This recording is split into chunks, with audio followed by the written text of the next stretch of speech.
Voilà, nous nous retrouvons pour cette soirée consacrée à la mobilité douce en présence des invités qui nous font le plaisir d'être là ce soir. Nous avons un bon petit moment de débat devant nous. Alors, j'ai envie de commencer par aborder la question de la mobilité en milieu urbain et en milieu rural. Elle ne se pose pas de la même question, finalement. Aujourd'hui, quand on habite à la campagne, quand on habite loin de son travail, loin des écoles, dans des endroits peu desservis par les transports en commun, c'est pas facile d'utiliser autre chose que le vélo. Alors, Aurélie Leclerc, vous êtes la coordinatrice du GAL de l'Antre, Sambre et Meuse. Si vous vite rappeler l'ensemble des communes couvertes par votre GAL et nous expliquer ce projet que vous avez mis en place qui s'appelle Mobile Actif, porté par l'association Mobilisem. Voilà, on a envie d'en savoir un petit peu plus sur cette démarche qui vise à développer une mobilité active, collective sur votre territoire. Donc voilà, nous on est actifs sur 4 communes qui sont Gerpine, Walcourt, Mettey et Florenne. Et on a lancé ici avec cette nouvelle programmation qui a déjà débuté en 2015, Mobile Actif avec Mobilisem effectivement, donc qui est l'association pour la mobilité sur l'Antre-Sambre et Meuse également. On a travaillé en fait avec les écoles pour essayer de les encadrer d'une manière ou d'une autre pour essayer d'avoir un transfert modal et éviter tout à la voiture. Alors il y a eu les premières initiatives qui voulaient développer les pédibus, donc les bus à pied.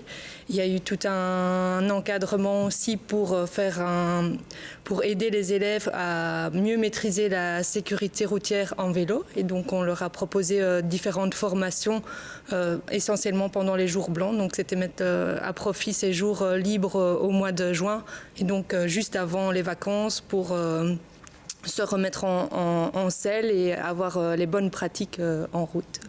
Et donc ce volet mobile actif a été aussi complété par un projet de coopération, parce qu'entre les GAL, on a des projets de coopération, et donc on est 4 GAL à coopérer pour la mobilité pour tous. Et là, l'objectif, c'est remettre en selle les citoyens. Donc on a commencé par former des coachs, des bénévoles qui étaient déjà actifs dans le vélo. On leur a offert une formation de nouveau avec différents volets, le volet sécurité routière, le volet santé, le vélo en pratique, la réparation. Ils avaient une formation quand même de 2 mois à raison de plusieurs séances par semaine. Et après, ces coachs formés ont accompagné des groupes d'une dizaine de personnes qui voulaient reprendre leur vélo. Et au bout de 8 séances, les personnes accompagnées peuvent pratiquer 30 km à l'aise en vélo. Mais donc ça ne concerne pas uniquement les enfants, à ce moment-là, c'est vraiment tout public. Voilà, donc le volet mobilité pour tous, c'est tout public, et on espère même pouvoir développer à terme des vélos pousse-pousse pour pouvoir sortir nos aînés des centres ou des homes. Malheureusement, l'actualité a fait que pour l'instant, c'est toujours repoussé, mais on y croit et on pourra sortir et se balader avec nos aînés. Merci. Alors Jean-Benoît Grasse, vous représentez le groupe d'action locale du pays des Condrus. Vous êtes responsable de la cellule mobilité. Là aussi, il y a toute une réflexion stratégique qui se met en place sur le territoire avec la création d'une centrale de mobilité. Qu'est-ce que c'est qu'au fait que cette centrale de mobilité ?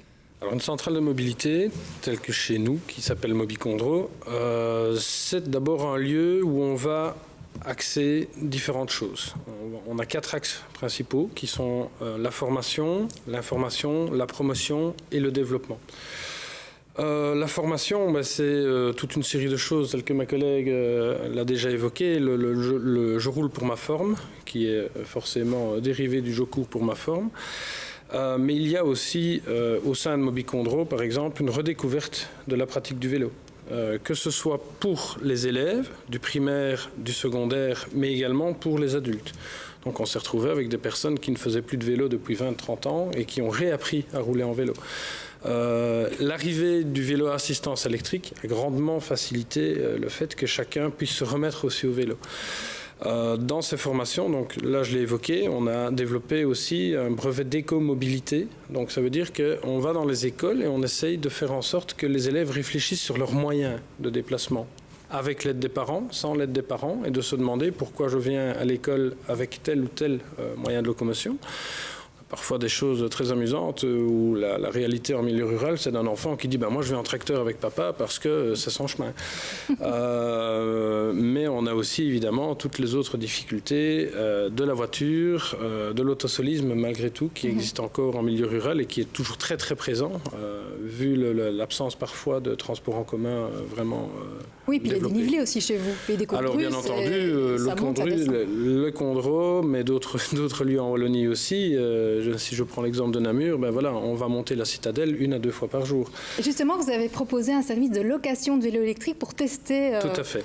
la pratique. Donc là, en fait, on a acquis une flotte de vélos électriques et notre souhait, c'était de faire en sorte que les gens puissent louer un vélo. Mais le louer pas juste un week-end, le louer sur une période d'1 mois. Et donc, ça leur permettait de vraiment se projeter et de se dire, tiens, je vais aller à l'école, je vais aller au travail, ou je vais simplement faire mes courses, ou je vais faire du loisir, peu importe. Mais l'idée, c'était que chacun se réapproprie son moyen de locomotion. Et là, on propose des formations. Donc, on ne lance pas directement les personnes, on les accompagne, on leur montre comment utiliser un vélo électrique de manière sécurisée. Et puis ensuite, ils vont alors pouvoir par eux-mêmes tester effectivement cette possibilité. Et quel est le pourcentage en gros de personnes qui optent après vraiment pour l'achat d'un vélo et qui s'y mettent réellement après cette phase évidemment, test? la période de Covid nous a énormément aidés. Donc ça, autant je vais dire, on était à du 25-30% de personnes qui faisaient le pas pour passer au VAE. Autant pendant la période de Covid, on a eu des personnes qui nous disaient juste 15 jours parce que je voudrais en acheter un. Et donc, directement, on leur disait oui, mais on préfère que vous testiez d'abord pendant 1 mois. Et là, on est passé quand même, je pense, à plus de 50% des personnes qui ont fait vraiment la démarche et qui ont passé le cap. D'accord, merci. Alors, on a voulu en savoir plus sur vos habitudes de mobilité. On s'est rendu dans les rues de Namur et on vous a interrogé sur le sujet.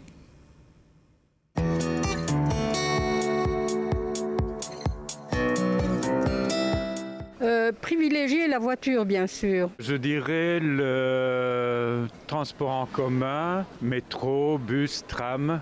Le vélo et à pied. Oui, si c'est pas trop loin, j'aime marcher, donc à pied. En général, je vais plutôt à pied ou en vélo. J'ai déménagé pour m'approcher de mon boulot pour être juste à 10 minutes à vélo. Privilégier, c'est le vélo et uniquement le vélo parce que je n'ai qu'un vélo. À pied et la voiture. La voiture, c'est qu'en mode rural, je vais dire, je pense qu'on a 3 bus par jour, donc...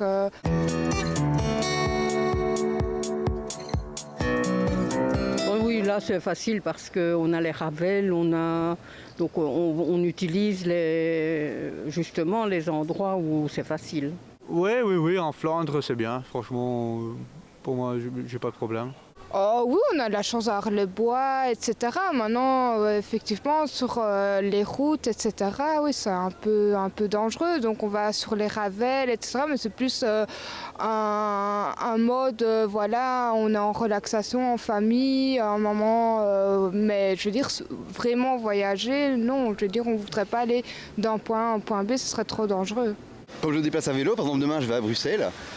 Et donc, il y a de temps en temps, on doit traverser des nationales, mais c'est assez peu. Et donc, il y a moyen de trouver vraiment son plaisir sur les routes, à vélo, sans trop de voitures. Alors on le voit bien dans tout ce que vous nous dites, il reste compliqué aujourd'hui, c'est encore compliqué aujourd'hui de se déplacer en vélo quand on habite dans les campagnes.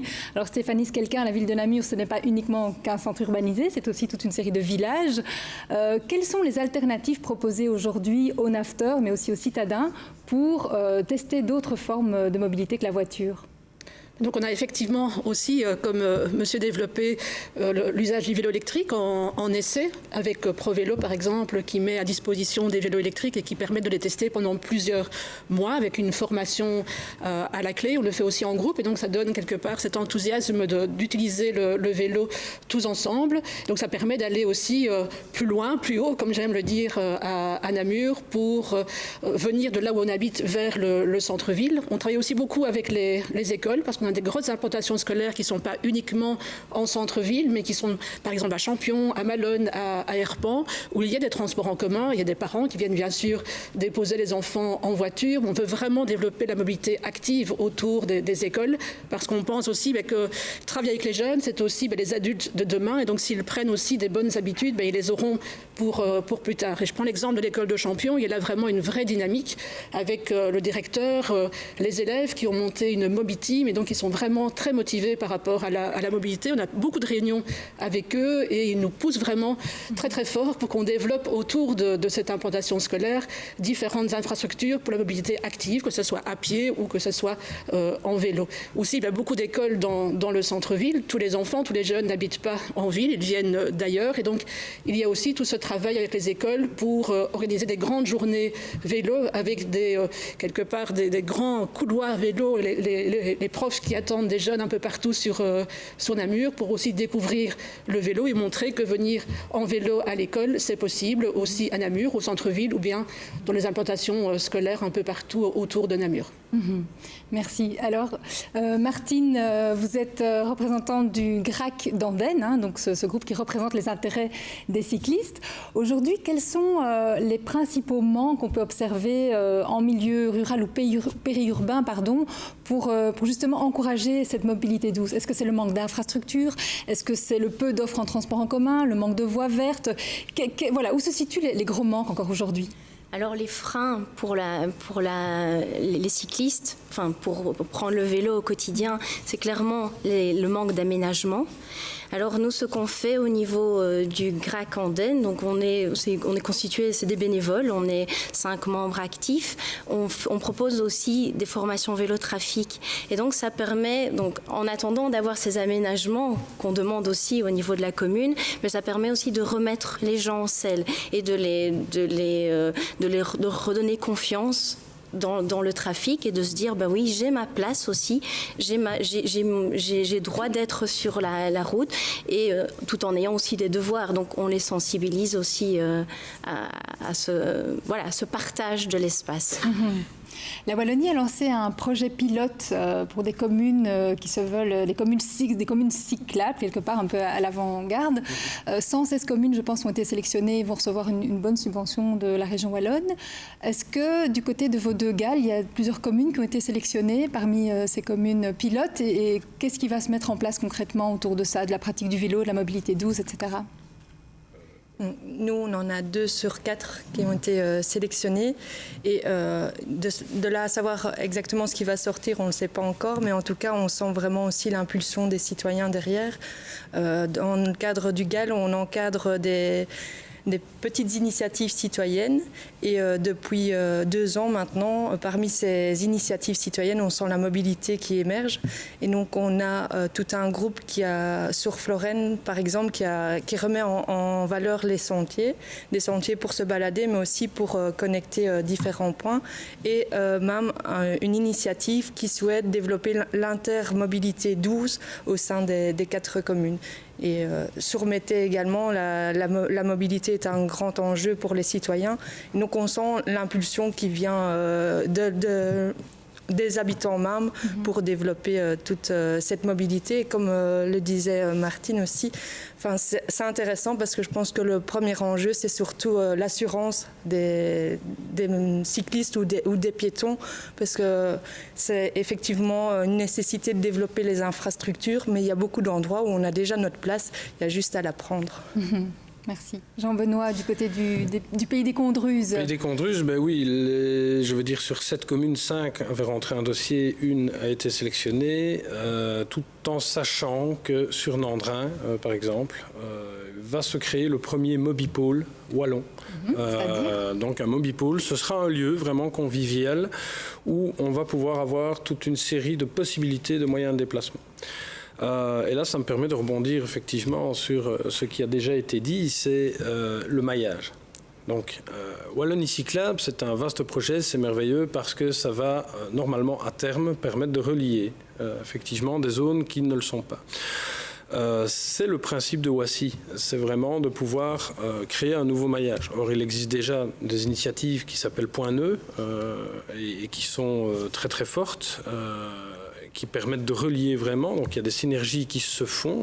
Par exemple, Ohaye et Marchin, le Namurois, le Liégeois s'accordent maintenant pour pouvoir faire un maillage qui va se relier. Donc c'est très important. Quand vous parlez de maillage, donc c'est créer des pistes cyclables, c'est restaurer certaines voies, c'est quoi concrètement? Alors, il n'y a pas que la piste cyclable. En fait, l'idée, c'est effectivement de trouver des itinéraires alternatifs aux grands axes. Et donc, des itinéraires qui vont être sécurisés. Comme tu l'as dit, effectivement, il y a des lieux qui existent déjà et qu'il faut pouvoir repointer sur une carte. Il y a des initiatives qui doivent se faire à partir des sentiers. Ça peut se faire avec la Fondation Rurale de Wallonie, ça se fait sur une de nos communes, avec Clavier par exemple. Il y a toute une réflexion qui se fait et donc on inclut la mobilité douce dans son ensemble. Le piéton, le cycliste. Et on essaye de voir effectivement où on peut se relier à un Ravel, où est-ce qu'on peut se relier à une rue qui va alors être aménagée pour pouvoir avoir de la mobilité partagée. Ce sont vraiment des circuits alternatifs. C'est effectivement le principe d'une centrale, c'est de voir sur un ensemble, ne pas voir le vélo en tant que vélo, mais voir le vélo avec le piéton, avec le bus, avec la voiture aussi, surtout en milieu rural, parce que la voiture reste quand même le moyen de déplacement numéro 1. Ok, merci.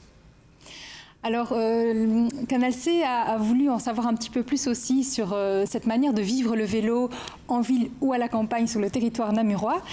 Voici un reportage de Marion Jabin. Des bus, des vélos ou encore des trottinettes. Dans le centre-ville de Namur, une offre assez conséquente existe au niveau des moyens de transport et de la mobilité douce, une situation qui diffère lorsqu'on arrive en milieu rural. En milieu rural, on a généralement plus de distance à parcourir et on a un accès aux services de base qui est plus compliqué. Et c'est d'autant plus compliqué qu'on a une population qui en a vraiment besoin et qui est assez, d'une part, vieillissante. On a ce souci démographique d'un vieillissement général de la population, mais qui du coup est plus problématique en milieu rural par rapport à l'accès aux services. Et qui est aussi plus isolé. Et par ailleurs, on voit qu'au niveau des services qui sont disponibles en milieu rural, il y en a de moins en moins. Donc on va vers plus de centralisation de ces différents services, que ce soit les banques, les postes, les hôpitaux, etc. Pour contrer ce manque de mobilité en milieu rural, certaines communes veulent changer les choses. C'est par exemple le cas ici à La Bruyère. Depuis 2 ans, la nouvelle majorité a fait de la mobilité sa priorité. Chaque année, des budgets sont consacrés aux trottoirs et depuis peu à la création de bornes cyclables suggérées. Alors cette piste cyclable qui est, pour être précis, une bande cyclable suggérée qui relie le village de Warizou au village de Villers. C'est vraiment un projet pilote pour nous, c'est la première qui sort de terre. Alors pourquoi avoir choisi ici entre Warizou et Villers? Parce que vous pouvez le voir, il y a l'école communale qui est juste là, primaire et maternelle. Et à Villers, elle arrive juste sur la place où on vient justement de faire construire une plaine de jeux, tout simplement. Alors pourquoi bande cyclable suggérée et pas piste cyclable? Donc on est vraiment ici en milieu rural. On sait qu'on a des cyclistes, mais on n'en a pas autant que dans une ville qui est plus densément peuplée. Et donc c'est pour ça que c'est très approprié ici la bande cyclable suggérée. C'est quelque chose qui se voit beaucoup en Brabant-Wallon, qui se voit beaucoup en Flandre. Et on espère vraiment que ça va engendrer auprès des automobilistes un changement de comportement et d'automatisme et que du coup ça va favoriser le partage de la voirie pour les usagers faibles. Un réseau cyclable qui sera encore plus développé dans les prochaines années, notamment dans le cadre de l'appel à projet commune pilote Wallonie cyclable. Et cette augmentation de l'infrastructure poursuit un objectif précis. Je fais partie des personnes qui pensent que plus on va mettre à disposition de l'infrastructure pour développer la mobilité douce, que ce soit pour les piétons ou pour les cyclistes, et plus les gens vont l'utiliser. Certains pensent que c'est le contraire, qu'il faut attendre qu'il y ait des cyclistes et qu'il y ait des piétons pour faire des trottoirs et des pistes cyclables. Et moi je pense tout à fait le contraire. Il faut développer d'abord le réseau et ensuite les gens du coup s'y mettront à la marche à pied et se mettront aussi au vélo. La mobilité douce se déploie donc petit à petit grâce à ces différentes initiatives, mais des efforts restent encore à faire pour essayer de contrer la voiture.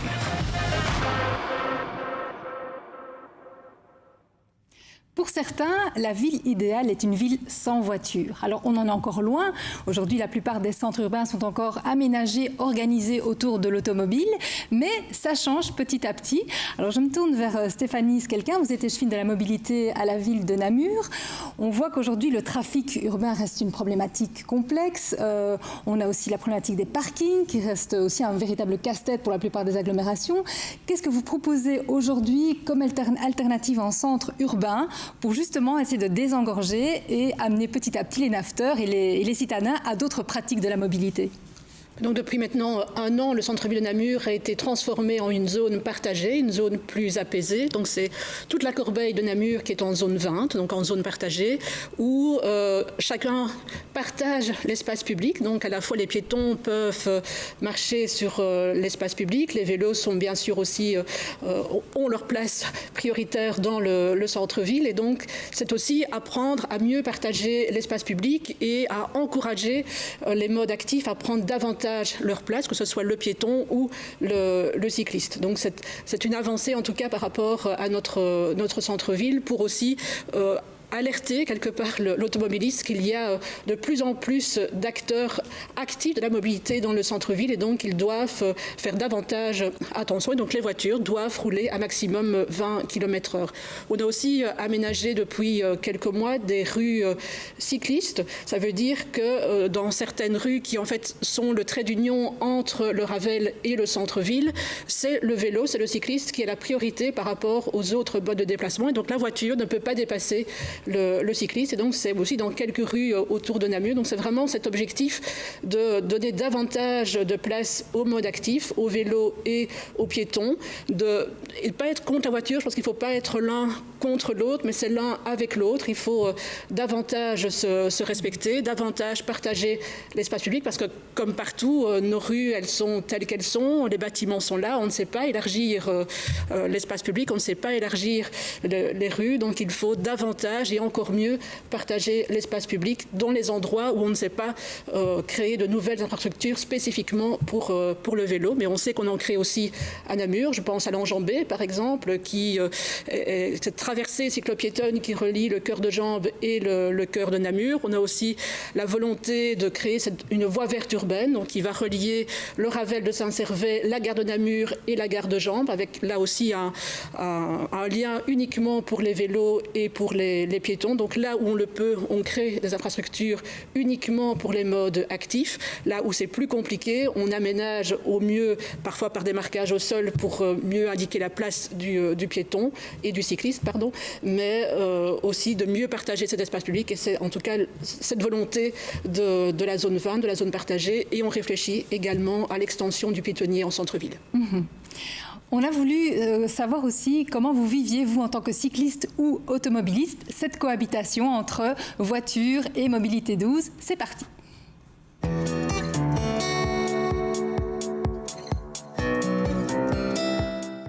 Pas de problème. Je crois que dans les plus grandes villes, c'est plus compliqué, mais ici, ça se passe très bien. Ça dépend des endroits. Donc, quand le vélo est privilégié dans les plus petites villes, ça va. Mais dans les plus grandes villes, c'est plus difficile, c'est plus compliqué.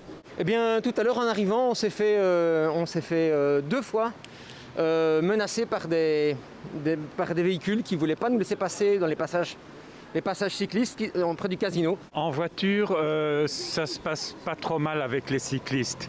C'est plus délicat quand on est à pied. Entre cyclistes, impeccable, bonne ambiance. Tout se passe vraiment bien de ce côté-là. Je pense que les cyclistes font n'importe quoi. Ils sont les rois de la rue et ils ne suivent aucune règle. Par exemple, dans le piétonnier à Bruxelles, il y a des trottinettes, des vélos dans tous les sens et ça va en zigzag, ça contourne les gens. Il n'y a pas un endroit réservé aux cyclistes. Il n'y a pas assez d'emplacements, d'endroits prévus pour les cyclistes, je trouve. Pas de problème, mais je pense que quand même certains cyclistes, elles devraient faire un peu gaffe parce qu'il y en a qui ne respectent pas vraiment le code de la route et ça peut mettre eux en danger et créer des situations critiques aussi. Dans les villes où il y a une certaine culture du vélo, oui.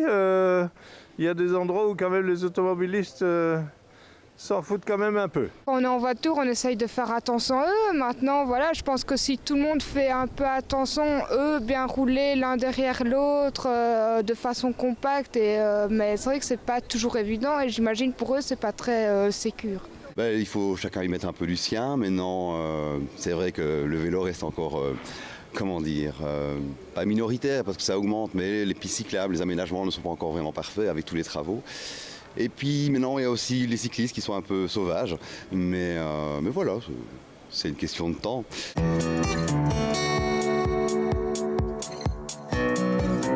Mais les trottinettes n'ont pas de rétroviseur. Alors le moindre petit boss, ils doivent s'écarter. Et alors donc c'est très dangereux de suivre une trottinette. J'ai absolument rien contre les personnes qui font de la trottinette, mais c'est pas mon truc, dans le sens que c'est une mobilité tout à fait différente. On ne fait pas de sport, on est debout sur une trottinette. Il y a aussi beaucoup de trottinettes de trop, parce que c'est un moyen de gaspiller l'énergie en fait. Il y a des gens qui avant marchaient, maintenant, parce que c'est fun, se baladent en trottinette. Et donc ça crée une consommation d'énergie supplémentaire, je tenais à le dire. Mais non, voilà, c'est d'un point à l'autre, c'est tout à fait pratique. Et voilà, ça ne traîne pas comme dans toutes les rues à Paris, ça reste encore un peu, c'est pas trop chaotique ici, quoi. Donc voilà.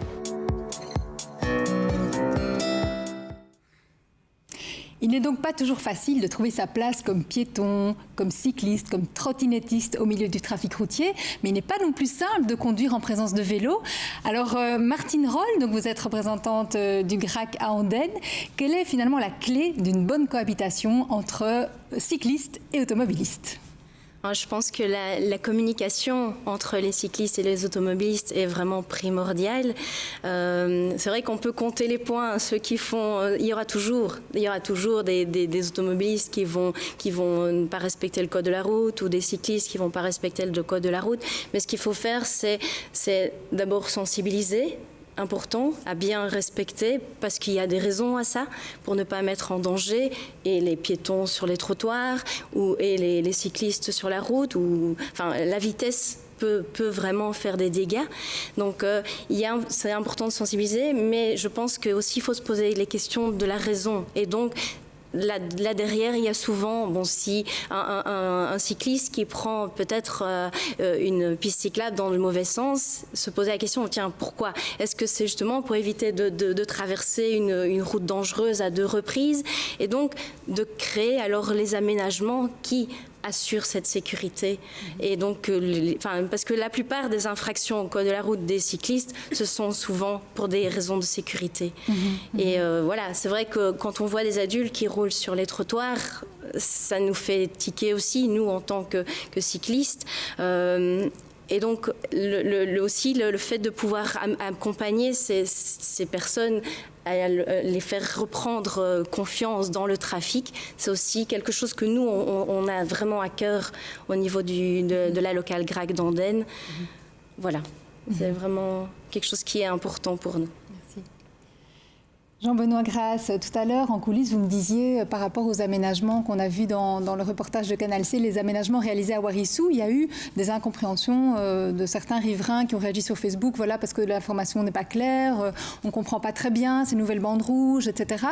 Comment est-ce que tous ces aménagements en faveur des vélos et de la mobilité douce sont accueillis par des personnes qui sont moins sensibilisées à ça ou qui n'ont pas l'information ? Est-ce que vous rencontrez aussi des résistances en milieu rural par rapport à ces infrastructures et ces aménagements ?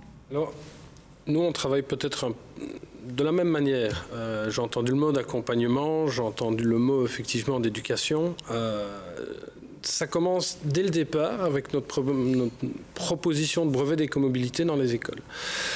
Je m'explique. Donc, il n'y a pas pour nous de roi de la route plus en vélo qu'en voiture, bien qu'en milieu rural, l'inverse serait plutôt vrai. Donc en fait, on commence déjà au sein de l'école à avoir vraiment une formation. On va réapprendre le code de la route aux enfants, mais ça va permettre aussi d'avoir un petit questionnaire qu'on va transmettre aux parents et de se rendre compte que les parents aussi ont des manquements. Et j'en fais partie, je suis un parent. Donc voilà. Il y a un réapprentissage, je pense, de la sécurité routière, du bien vivre, du bien rouler et du partage. Et donc quand on entame un projet de refaire des liaisons, que ce soit en point nœud, que ce soit de type Ravel, que ce soit de type route partagée, en tout cas l'ADN d'un GAL, c'est de rencontrer le citoyen tout autant que le politique. Et donc, à partir de ce brevet d'écomobilité, les élèves vont pouvoir faire des constats et eux-mêmes amener des projets aux communes. Donc ça veut dire que ce sont des enfants qui vont les porter et qui vont certainement pas les voir dans la première année qui suit, mais peut-être dans le temps. Et donc ça veut dire que eux aussi sont porteurs. On va rencontrer alors des citoyens au sein de nos communes. On va essayer de voir que ce soit la Fondation rurale de Wallonie, mais aussi des associations ou des habitants. Et leur demander, mais c'est quoi le problème pour vous déplacer d'un village à l'autre? Donc à partir du moment où les gens deviennent acteurs de leur propre mobilité, c'est encore plus simple. Tandis que si, je dirais, on veut faire vraiment du bottom-up, ça va être complètement différent. Pour moi, je pense que, et ce n'est pas une critique ici que je fais, que ce soit le SPE ou que ce soit une commune au niveau politique qui amène une réponse en disant voilà, nous avons la réponse, c'est comme ça que ça doit aller, ça ne va jamais fonctionner parce que les gens ne vont pas être porteurs. On doit être acteur de ses propres changements, selon moi.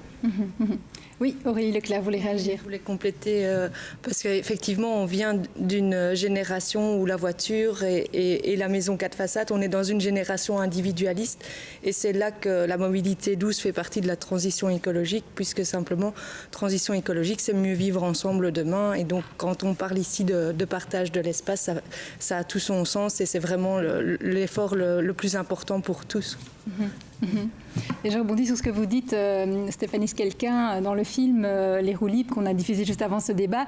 Une dame dit qu'en fait, pour elle, la ville idéale, ce n'est pas une ville sans voiture, c'est une ville qui fait attention aux différences, en fait, qui est bienveillante et qui prend en compte les différences. On le voit qu'au niveau de la ville de Namur, vous essayez d'aménager le centre pour répondre aux besoins des différents usagers. Comment se passe aujourd'hui cette cohabitation avec le vélo qui prend de plus en plus de place, les trottinettes, etc., en plein centre urbain? Comment ça se passe?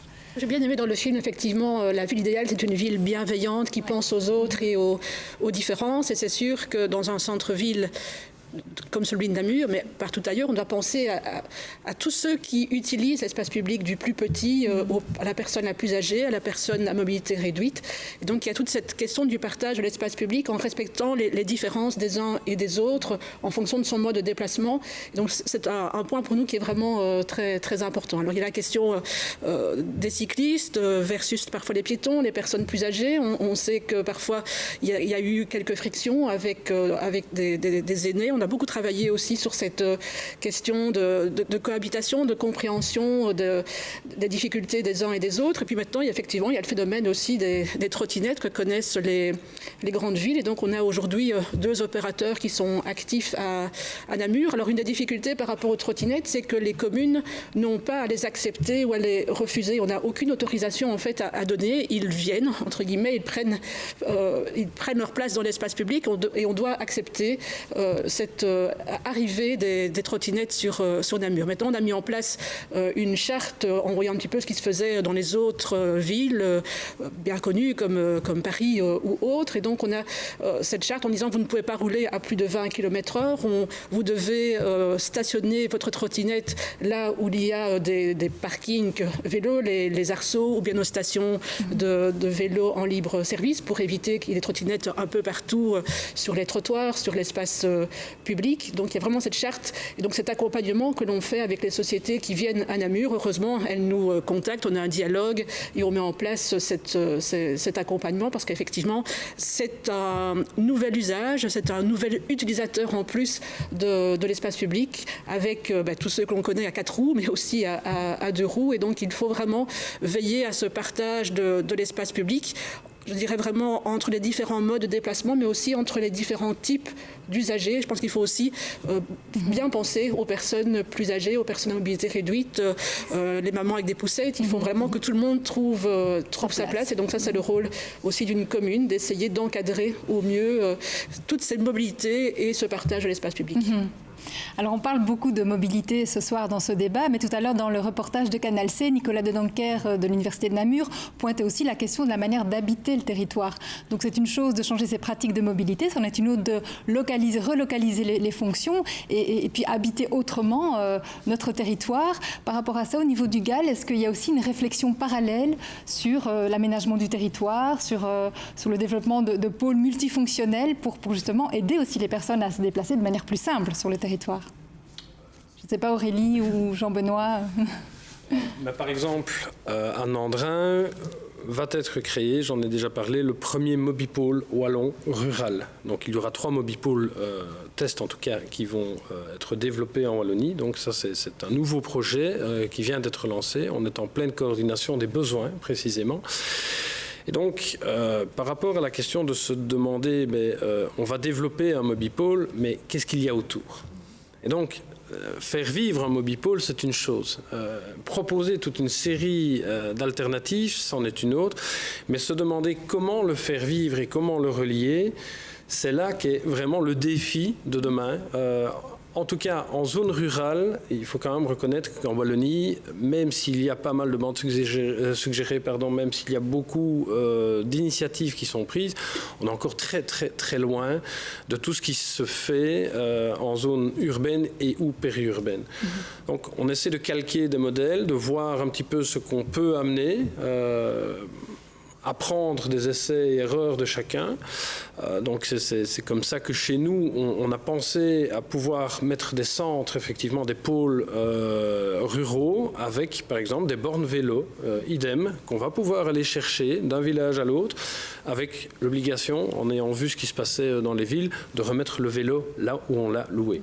Donc ça, on a appris effectivement en regardant, et on a tous testé ces systèmes qui sont absolument géniaux, et qui vont peut-être amener aussi d'autres réflexions, d'autres infras. Et par rapport effectivement au logement et des choses comme ça, l'aménagement du territoire, c'est vraiment quelque chose de très important aussi pour nous, puisque les zones rurales doivent être préservées. Ouais. Donc l'idée, c'est pas de recréer de nouvelles choses, c'est d'utiliser vraiment ce qui existe, de l'améliorer, voire de réhabiliter effectivement des sentiers oubliés et ou des chemins qui pourraient franchement servir à tous. Oui, Aurélie Leclerc. Peut-être aussi tout le volet dans Habiter, qui est aussi parmi le rôle des GAL. Le GAL, par définition, c'est par programme de 5 ans, donc une courte période pour de l'aménagement du territoire qui s'envisage plutôt sur le long terme. Mais petit pas, on y arrive aussi, et notamment avec le redéveloppement de l'activité économique dans les zones rurales, donc de nouveau de l'emploi aussi, pour éviter de devoir faire des allées et venues entre les villes et les campagnes. C'est aussi la grosse problématique. Et également de l'approvisionnement local. Donc tout ça mis ensemble va aider chacun à retrouver sa place, à habiter avec son territoire, prendre conscience de la valeur qui y est et la mettre en avant. Merci. Le vélo, je trouve ça joyeux, ça ne pollue pas, ça ne pue pas, ça fait faire de l'exercice dans le plaisir, ça ne coûte pas cher, bref, ce sont que des avantages, disait une intervenante du film que nous avons vu tout à l'heure. Et pourtant, il ne faut pas se leurrer, le vélo, c'est quand même pas toujours confortable. On a voulu vous demander votre avis à ce sujet.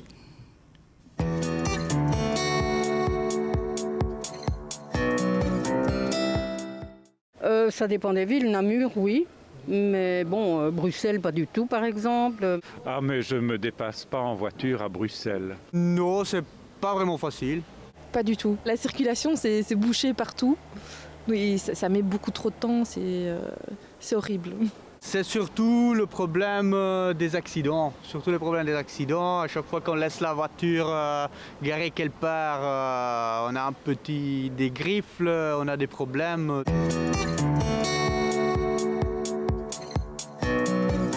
Je dirais que c'est plutôt quelque chose de bien, mais en soi, on a un peu du mal à l'appliquer, puisque de toute façon, on est pratiquement toujours dans les embouteillages. Donc voilà.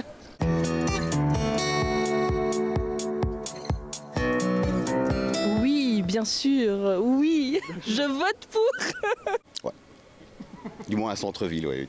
voilà, ça je pense que ce serait bien. Oui, parce que quand on se donne rendez-vous avec une amie et qu'on va boire un verre ou quoi, on est vraiment en mode tourisme, se balader ou quoi, donc oui, c'est chouette. Maintenant, c'est vrai que pour ceux qui travaillent ou quoi, je peux comprendre que ça soit moins agréable.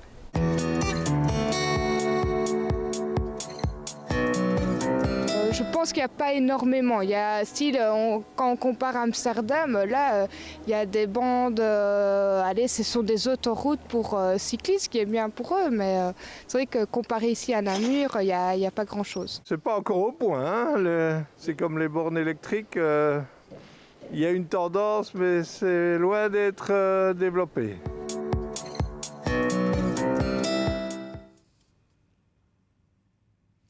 Alors on le disait tout à l'heure dans le débat, on n'a pas été élevé avec le vélo ici en Wallonie, on n'a pas une culture du vélo.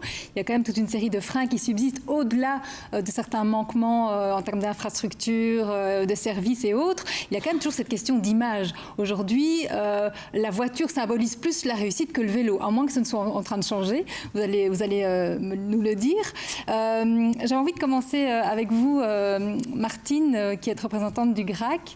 Aujourd'hui, le vélo, c'est la loose ou on frime quand même un petit peu? Parce que dans le film, il y a le jeune homme qui disait « Oui, le BMX, c'est pas fait pour draguer ».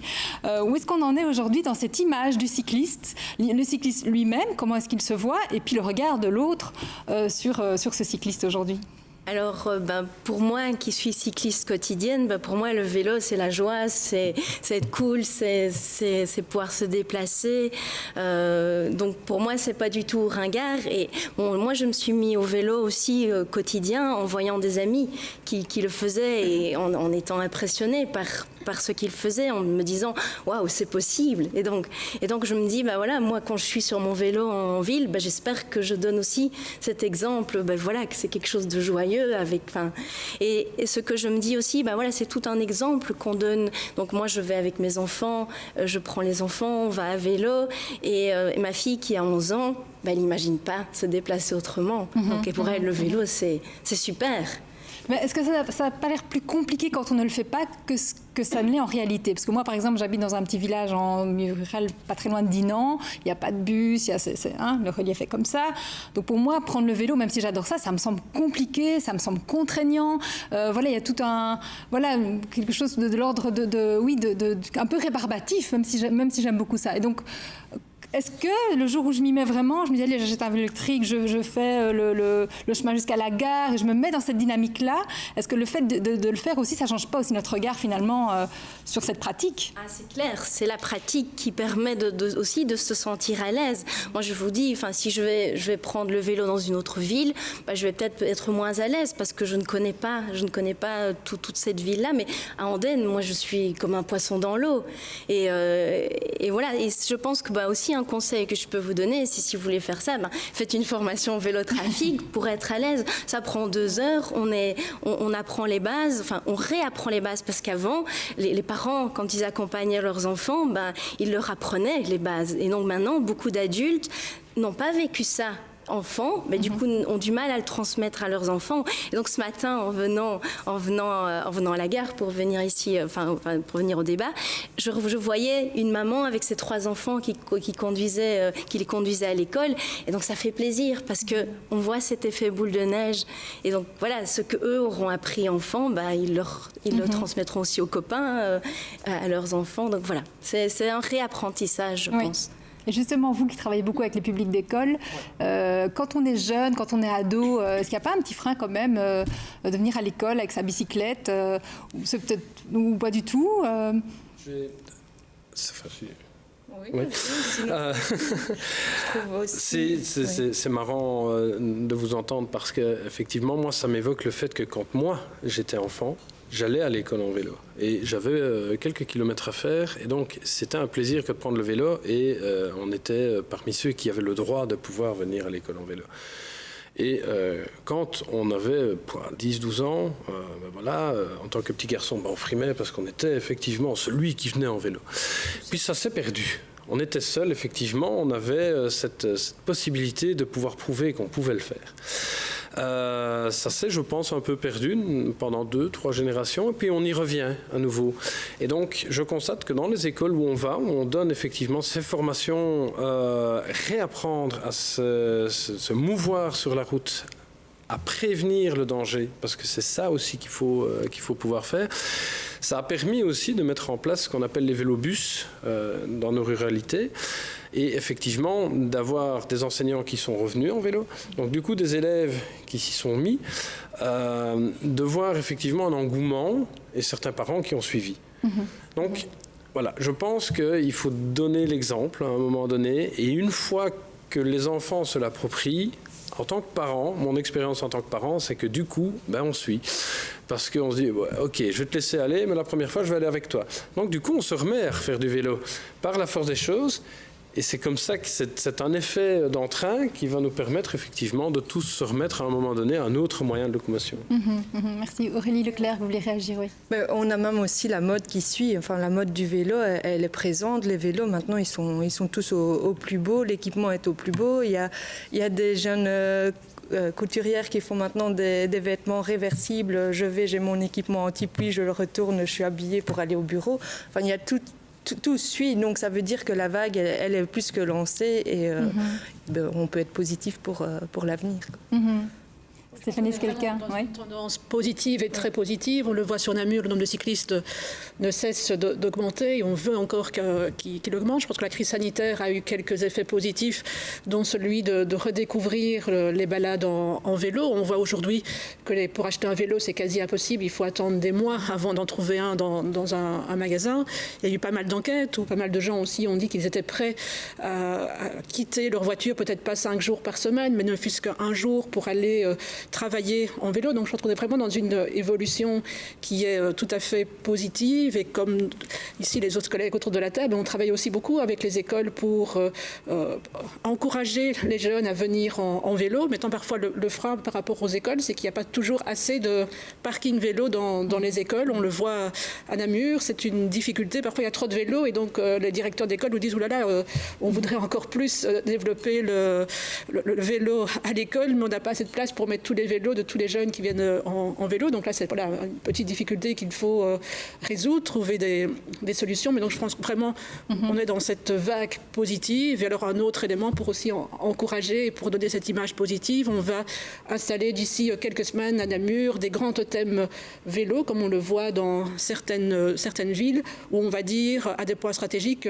voilà, aujourd'hui, vous êtes le 300e vélo de la journée qui passe chaussée de Louvain, par exemple. Vous êtes donc le X millième sur l'année. Donc c'est à la fois pour encourager les cyclistes, mais c'est aussi pour donner vraiment une image quelque part choc aux automobilistes en disant, regardez, ici à cet endroit-là, vous êtes tout seul dans votre voiture, mais il y a autant de centaines de cyclistes qui passent chaque jour. Et donc c'est aussi pour peut-être donner le déclic. Mais je pense que comme tout le monde, on doit être positif, on peut être positif parce qu'on voit que les mentalités changent et qu'on a tous de plus en plus envie de faire ou de refaire du vélo. Oui, puis comme une personne le disait si bien dans le film, faire du vélo, c'est aussi appréhender la vie autrement, c'est changer de rythme, c'est observer ce qui est autour de soi. Donc peut-être que le vélo, qui est une invention vieille de 200 ans, si je ne me trompe pas, peut-être que ça incarne aussi un changement de société quelque part. C'est peut-être ça aussi le vélo aujourd'hui. J'avais juste envie encore de vous poser une question, Martine Roll. La combinaison train-vélo aujourd'hui, est-ce que c'est vraiment quelque chose de facile à mettre en œuvre? Parce que voilà, je me suis un petit peu renseignée, j'ai appris que c'était 4 €, le prix d'un vélo dans un train, c'est 4 € par trajet, donc un aller-retour, c'est 8 €. Tous les trains ne sont pas équipés en wagons qui permettent de placer son vélo.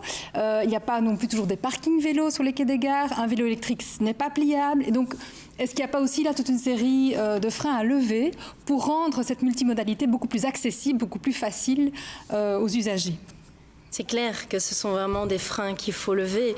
Moi, j'avais été en France avec mon vélo, et donc dans un train, on avait pu accrocher les vélos de manière verticale, donc à des crochets. Donc ça facilite vraiment le voyage et cette intermodalité. Oui, clairement. Je prends aussi le vélo de manière occasionnelle en Belgique avec le train, mais ça demande d'aller voir le contrôleur quand il n'y a pas cette voiture vélo, d'aller apporter, enfin de le mettre dans une place juste avant la locomotive. Donc ça complique les choses. Donc oui, il faut il faut améliorer l'infrastructure, c'est clair. De manière générale, en infrastructure, effectivement, c'est tous les endroits de transfert modal. On parlait tout à l'heure des écoles, les arrêts de bus, les gares. Ce sont ces endroits-là en priorité où on doit déposer son vélo, où on doit changer de mode de transport. Donc là, c'est vraiment là les endroits criants où il manque d'infrastructure. Oui, parce que voilà, c'est pas tout de réapprendre à pratiquer le vélo, l'apprécier, l'intégrer dans son quotidien. Le tout après, c'est de pouvoir bénéficier de services adéquats. La question du stationnement est très importante par rapport au vélo, et donc notamment dans les villes. Donc, tout le monde ne sait pas forcément mettre non plus son vélo chez soi, et donc il faut aussi trouver des solutions de stationnement collectif. Et donc là, on est en train de mettre ça en place petit à petit au niveau de la ville de Namur. Aussi avoir du stationnement sécurisé dans les centres commerçants de Namur, parce qu'on a de plus en plus aussi de vélos électriques, et donc il faut du parking sécurisé.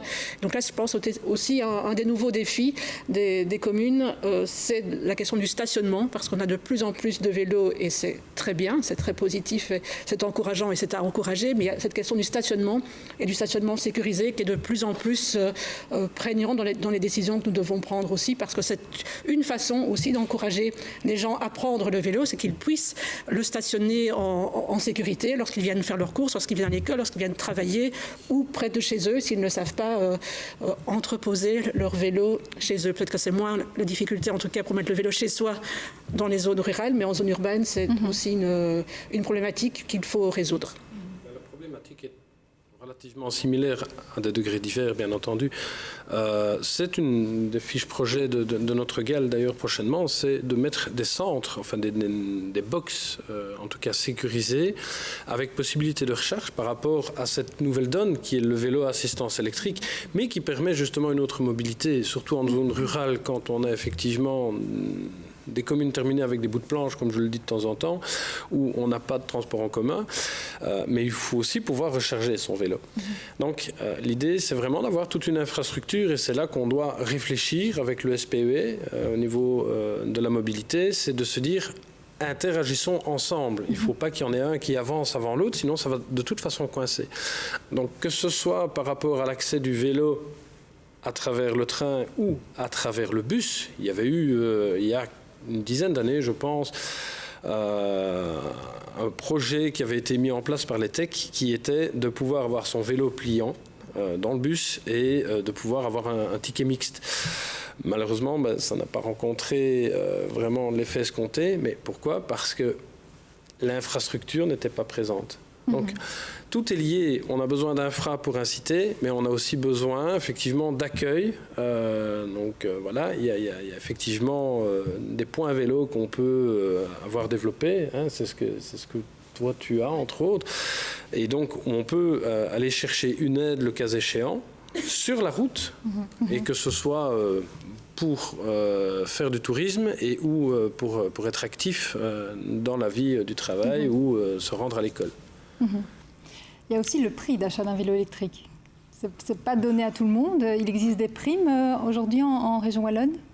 Oui, j'aurais envie de dire, même avant l'achat du neuf, il y a, maintenant on voit que ça commence à saturer, mais il y a l'occasion qui est aussi très présent. Et on ne le sait pas toujours, mais on peut aussi équiper son vélo normal d'un moteur électrique. Donc. Voilà, mais donc il y a vraiment beaucoup de solutions qui se présentent à celui qui veut s'y mettre. Hein.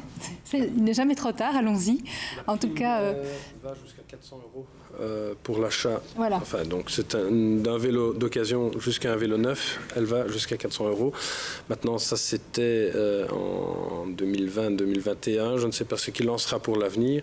Ça, il faudra poser la question directement au ministre Henry, puisque l'initiative vient de sa part. Voilà.